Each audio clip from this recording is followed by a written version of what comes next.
Today, we're going to print a multicolor model with Centauri Carbon 2 combo. Now, let's look at the filaments. Pick the right colors and let Canvas read them with RFID so the machine knows which color sits in each slot.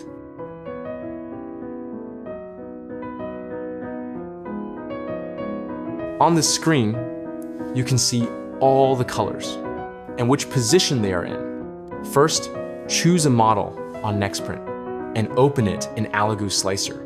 Basically, the colors in the slicer match the model picture.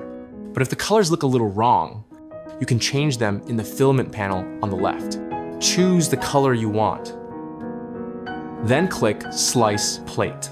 The slicer gets the file ready for printing. You can print remotely. Click Print. Choose your Centauri Carbon 2 combo. Open, upload, and print. Choose the build plate. And manually select the colors that don't match, turn on or off, auto leveling, or time-lapse if you want. Then click Upload. Or you click Export G-code file and save in a USB drive. Then plug it into the machine, choose the file, pick the right color. If the color matches between slicer and printer, it will print automatically. If not, match it by hand and press Print.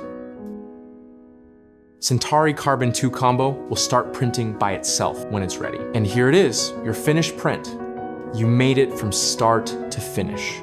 Printing may look complex, but when you break it down, it becomes something you can do every day. That's all for today's video. If you've got cool tips or ideas, share them in the comments. And don't forget to like, subscribe, and come back for more 3D printing fun. See you next time.